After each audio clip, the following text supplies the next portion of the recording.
I'm Steve McLeod, and you are listening to The Community Lounge, the podcast where community managers from the video games industry tell their story, talk about the challenges they face, and share tips to help other community managers do their job better. In my chat today with Lin Dang, we talk about the danger of burnout, about streaming with authenticity, and about appearing at physical events. And Lin tells us her 3 rules for community management. Joining me today is Lin Dang. Lin has worked on games such as Summoner's War and Palia. Did I get that right? Yes, you did. Welcome to the show, Lin. Hi, everyone. Lin, I understand you did something quite unusual career-wise when it comes to community management. You started working in community management straight out of college. Tell me how that happened, starting at the beginning. Yeah, so I wasn't expecting to become a community manager right away. I went to school. I had a degree in business, right? But I wasn't quite sure what my future would be.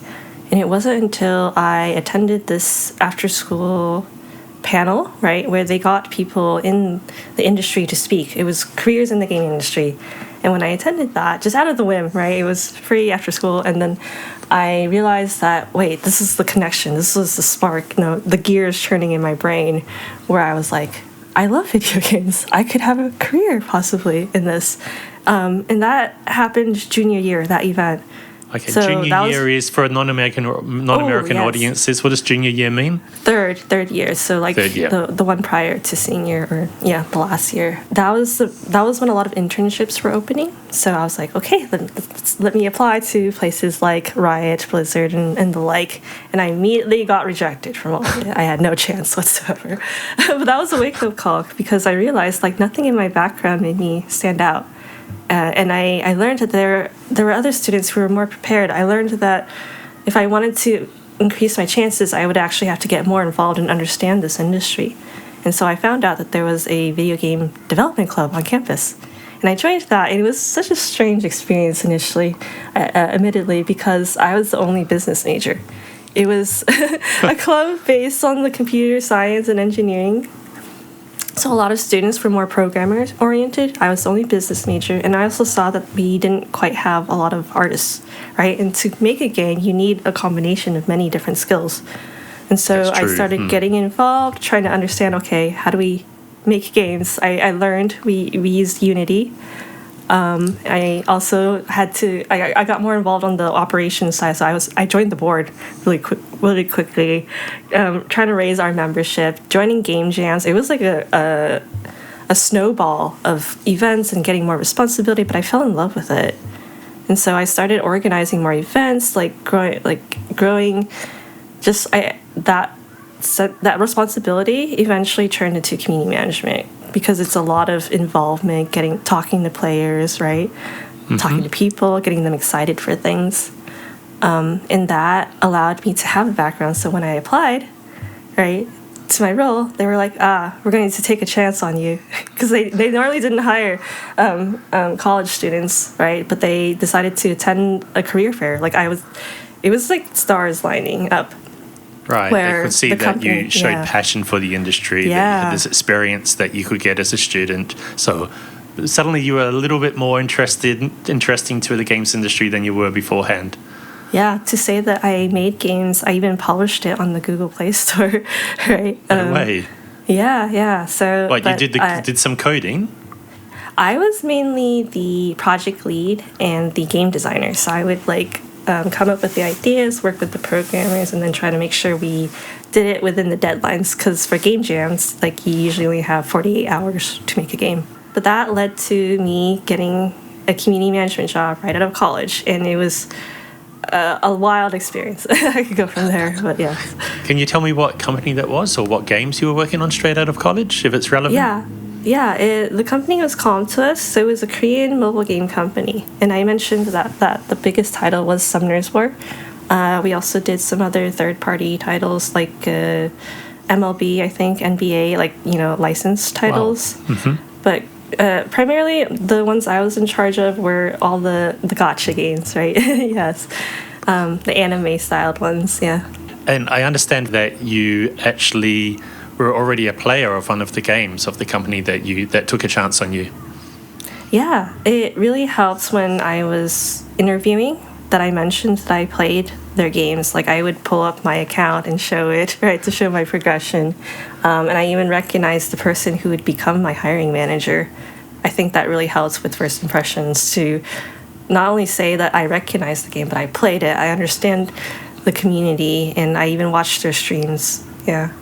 Oh, that's incredible. It's such an industry of passion, isn't it? That so many people want to work in the industry, and the person who can show the passion for the particular game they're going to work on has a big head start. Yeah, so, and it helps fold into like everything you do. Is like, as a player, you have that perspective already of like, this is what I would love, this is what the community would love, because you're connected to it. So going into the industry or working as a community manager straight out of college, did you feel young? Was that an issue for you? Yes, I still do. I would say almost every team I've been a part of, because it's been 7 years now or so since I graduated. Still, though, every team I'm a part of, I'm one of the younger folks on the team. And how does that feel for you? I would say there is a bit of, I have to prove myself, right? Like in terms of first impressions, or in terms of trying to prove that I am a senior community manager, right? I've reached that level, but I'm still younger than folks on the team. There's this sense of what I say and what I do, my cadence, my impressions. I want to prove that, right? Yeah. I think that's good. I think it's good that you're more inspired to do what you do. I'd say the biggest advantage is that I tell folks I can speak Gen Z, because I'm technically I'm not a Gen Z. Please not with me. Yeah. I'm definitely not Gen Z, so I'll be lost if you go down that path.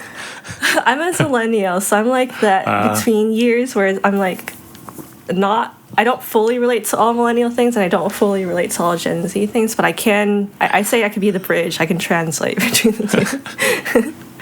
Oh, that is a powerful thing.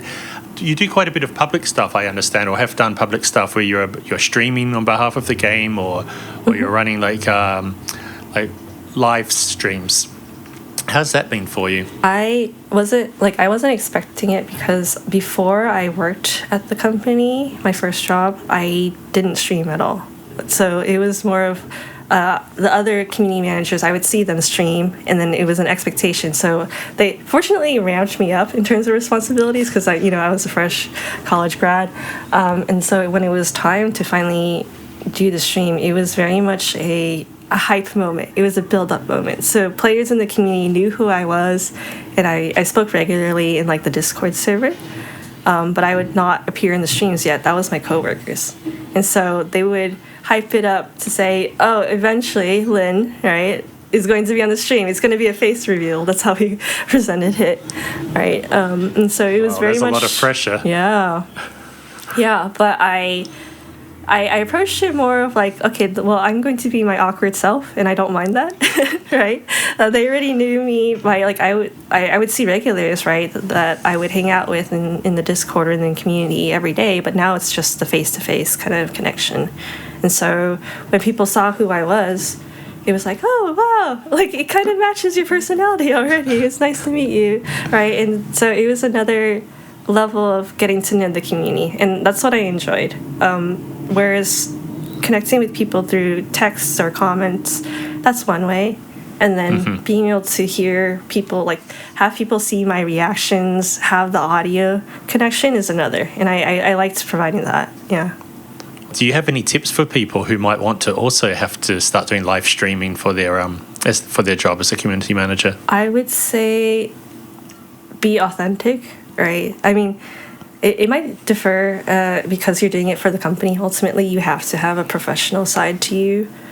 But at the same time, I think every community manager brings their own style, their own approach to things. And I do recall very, very silly moments on the streams where I think what helped is that I didn't hide my facial reactions. So if someone said something very idiotic in the chat, I would be like, come on, right? Or like if something silly happened, like in the game, like I was losing, I was like, oh, I didn't hold back. And I think people really liked that in the sense that when speaking with officials, people are so used to like, button up, very, professional responses. So to have someone be a community representative that expressed this wide range of emotions that could understand and you could relate to really helps.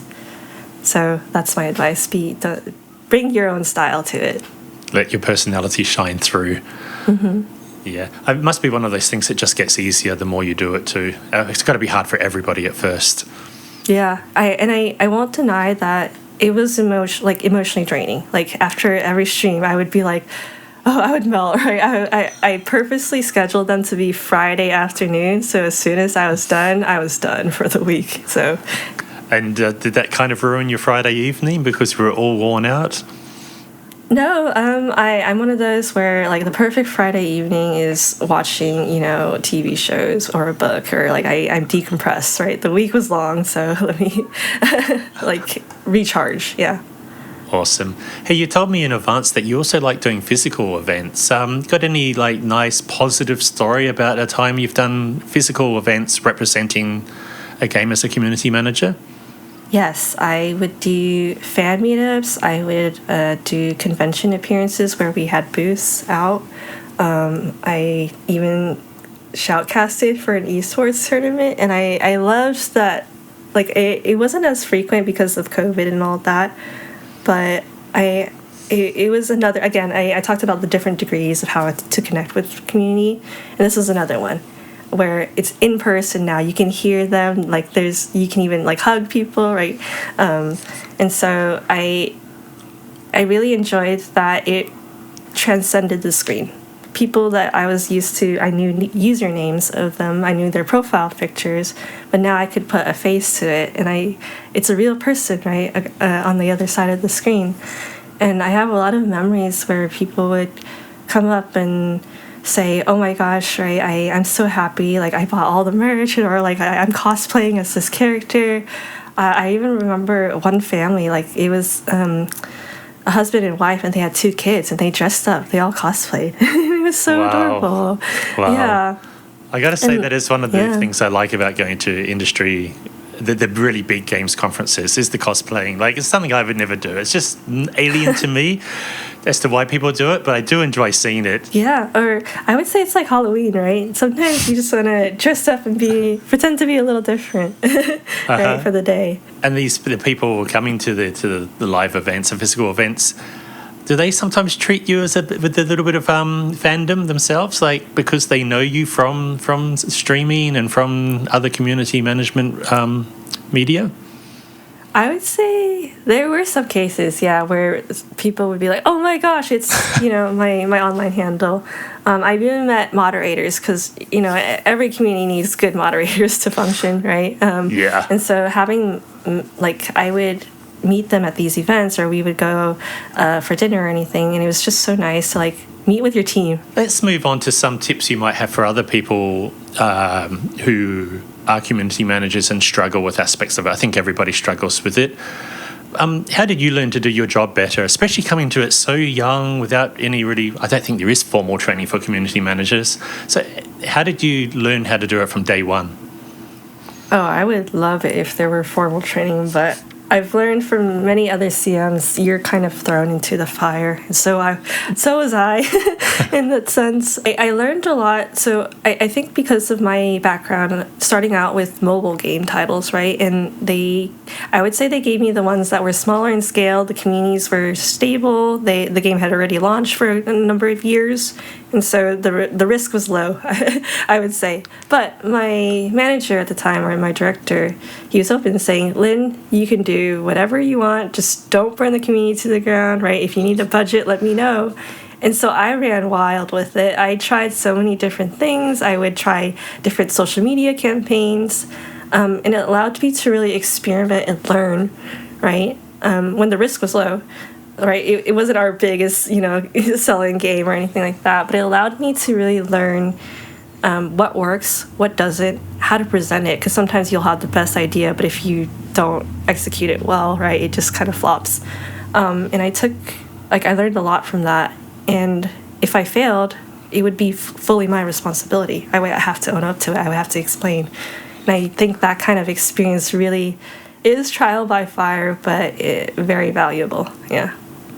That's one of the best ways to learn. And it sounds like you had a person you reported to actually let you take risks. Did you have to try and get their permission beforehand, or they would just really honestly say, what you do, we support you in?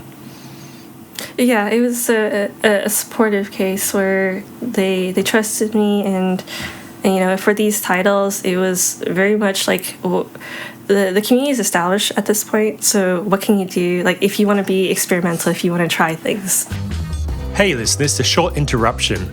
When I'm not hosting the Community Lounge, I run Feature Upvote, a platform for managing player feedback. When you use Feature Upvote, your players can submit and upvote suggestions to improve your game in a single place. This gives you the data you need to develop a game that meets player expectations. And you can say goodbye to the confusion of trying to keep up with feedback scattered across discussions on Discord and Steam and Reddit. Learn more at featureupvote.com. So that's some really nice positive experiences. What about something negative that's happened to you as a community manager that you're happy to talk about? Happy to talk about negative experiences. Well, I think it's important because I do get people who ask, what's it like being a community manager? And I don't shy away from the more negative experiences. I'm open in saying that's not for everyone. Mentally taxing, especially if you have a large community to manage. Like, there's a lot of feedback, there's a lot of conversations happening, and you have this sort of responsibility to try to take all of that and then condense it in a way where you explain it, you know, to the development team. And I like to use the analogy that you're like the lightning rod, right? It's a lot of energy, and it's not directed at you, but you're handling it, right? And so I think it's super important to have a lot of mental fortitude, to have a lot of empathy, because in a way, like retail, you'll have angry customers who just want to, maybe they're venting and they're using very choice words, but it's never at you, and it's never, like very rarely it's going to be, oh, you're a terrible CM. It's more like how I like to phrase it is, they care so much about this game. They are so like impacted that they're making an effort to give you this feedback. Whereas someone who didn't care, they would just leave, right? They would just be gone. And so this is a moment, right, to understand this is their frustrations, this is their, you know, anger, but as a community manager, you still have to represent that. Yeah. And it must be hard to have to deal with that type of feedback time after time after time. It's okay if it happens once every month or once every week, but if you've just got, like, for some reason, 5 people in a row who want to use some choice language to tell you about your game and your company, how does that make you feel? Yeah, there have been moments, especially if there are times where updates will happen and we know in advance they're not going to be good, but like there's usually, you know, a justification, or like there's a reason behind it, and you can do all the best in the world to try to explain, to try to have it land better. But there's always going to be people who interpret it certain ways, or like genuinely they're upset and they have a right to be. But that's kind of the trade-off in this role, right? For all the highs, there are the lows. Yeah. And so it's so important to keep your mental health. Mm-hmm. Have you had good support in the companies you've worked for in that regard? I would say... Sorry, I'm going to rephrase that question because I don't want you to have to make any judgments on companies. But what type of support would you say is helpful that a company could offer to people, to community managers who have to deal with this? There are definitely moments where I have a particular memory of a manager. Like, it was a tough time. We had a not so well received update, and the Discord was on fire, naturally, right? And I remember, you know, one of my superiors, they were pulling me aside saying, I can tell you're like distraught. Like it was showing even physically. Do you want to take a break? Because it's true, like these are the things people don't see, you know, at the end of the day. But and you're so connected. You're the CM. You want everyone to be happy, right?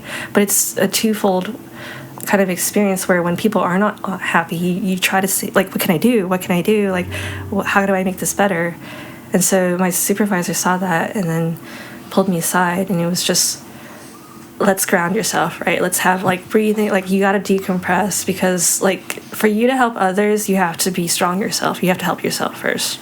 And so even if there are moments where, yes, it's going to be waves of all this negativity or all this feedback, even positive. If it's just a lot in general, you are alone, right? And yeah, it's just a lot of moments of understanding when to step away so you can recharge and come back better. So a good supervisor is one who's looking for that all the time and is ready to step in and say, let's take a break, let's do something we can do to get away from this briefly. Right. And you're so used to being connected, like online all the time, right? Learning to know when to step back on your own might be hard. So having that other person care and look out for you really helps. And maybe just to remind you that, you can't answer everything all the time, that it's okay if there's nobody from the company in the Discord for a half an hour or an hour or overnight. Right. Like Discord, I have a love-hate relationship with Discord. Like every time I go in there, there's so much stuff that wants my attention, that wants me to read. And so I just go to visit one particular community, and then I find that all the other ones drag me in, and I'm looking at conversations that really I shouldn't even be looking at. Yeah, and I like to ask, like, how many other businesses out there have a 24/7 running operation in the way that Discord servers are? Exactly. It's a good point. I think you mentioned to me when we're preparing for this that people don't read. I assume no one ever reads, but write for those that do. Tell me about this. Right. In my time as a community manager, I've come up with some rules. I would call them rules. Actually, that's more natural to me, of what to expect as a community manager. So CM rule number 3.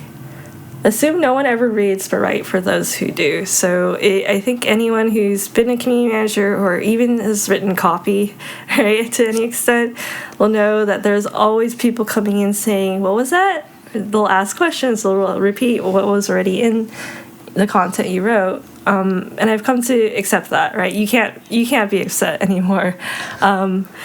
So the phrasing of this is meant to, as advice, to say, not everyone is going to understand. Not everyone's going to read what you write, even if you put a lot of effort into it. But the way you craft your document is for those who do care, who do read and pore over every detail, because then they'll be equipped to help others. So it's not all on you as a community manager. It's an interesting way to go about it, but I've had cases where, especially if it's a large community and you're just like the only one on shift for whatever reason, people will come in asking questions, and then other community members will help. And that's kind of how I go about writing my communications, my announcements, my blog posts, or things like that, where it's a moment where the community can come together, right, and converse and share. So that's what the rule number 3 is. Don't be upset if people come in with lots of questions, but also empower others to help you. That's really nice. I like that explanation. Should I ask what rule number 1 and 2 are, or is that a topic for another day? We can go over it, yeah. I'd like to hear it. Yeah. Rule number 2 is that your time as a CM is spent in 2 phases. One is, I'm telling you now, and the other is, I told you so. Okay, now you've got me curious. What does that mean? I think, truth be told, expectations of what a CM does vary per team, per studio, right? There are times where there's an adjustment period where you kind of have to really justify that, hey, I'm the subject matter expert of our community, of our players, right?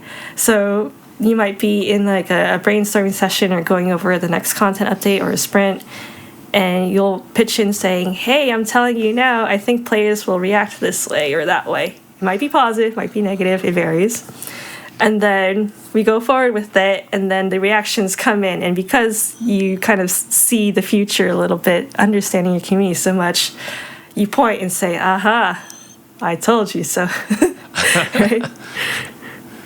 And how to say that so that they respect your opinion next time, or just because you Validation. Just need to? Yeah, in a sense, it's a lot of validation to know, like, this is how you solidify, like, I'm the CM, and this is what, I'm here for. I truly understand the player base, and I'm advocating for them, right?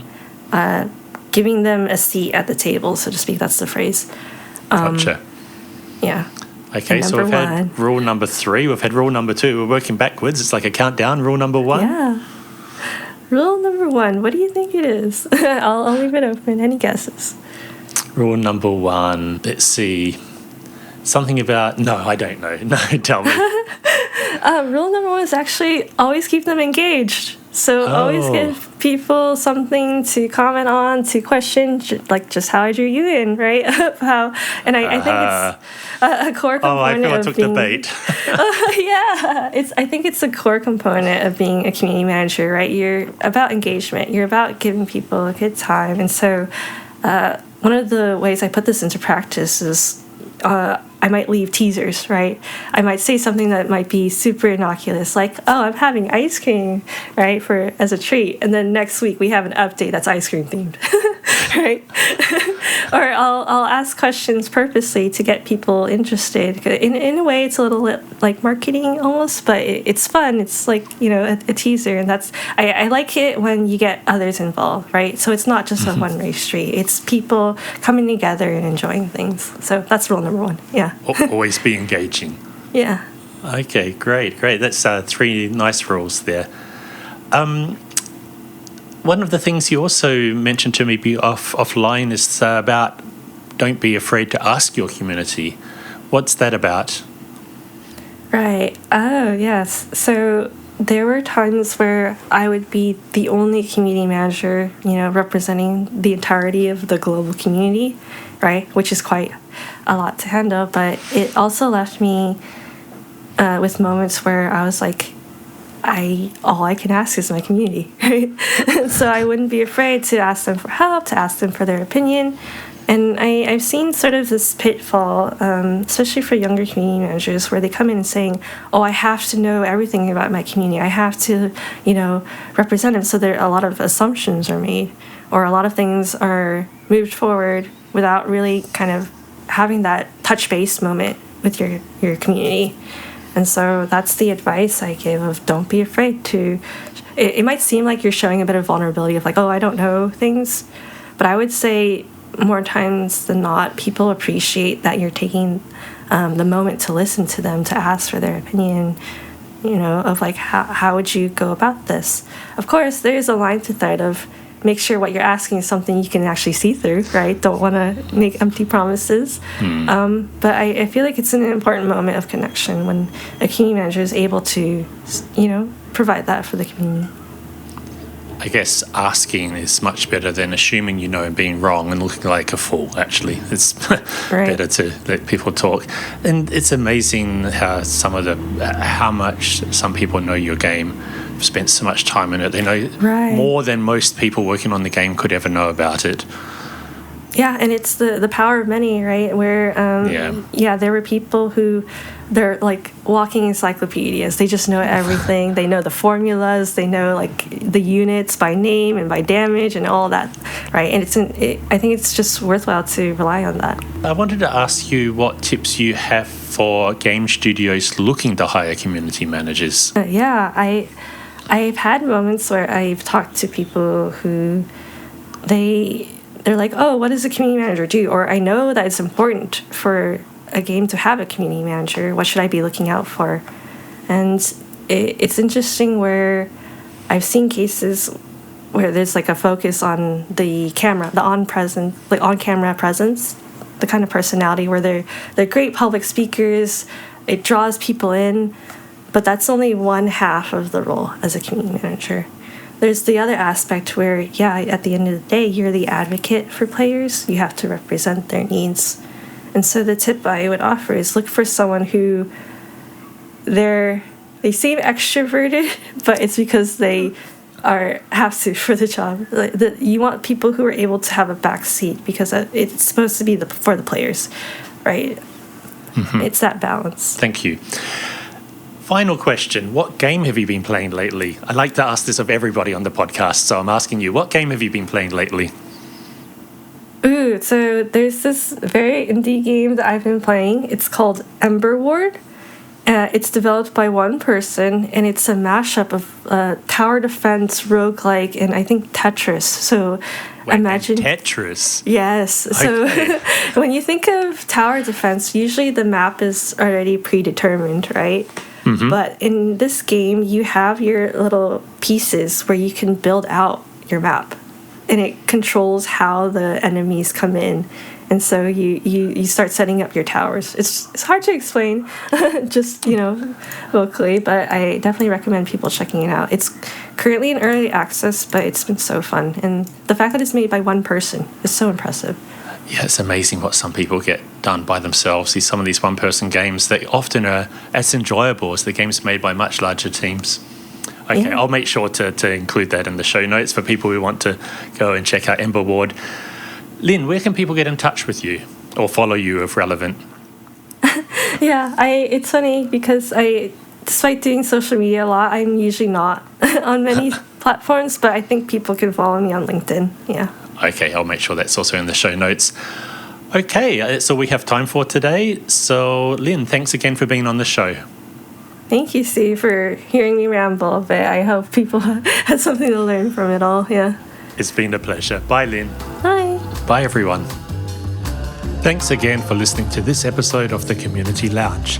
If you enjoyed this episode, please spread the word and share it with friends and colleagues who you think would also enjoy it. You can find all the episodes on your favorite podcasting platform or at featureupvote.com/thecommunitylounge.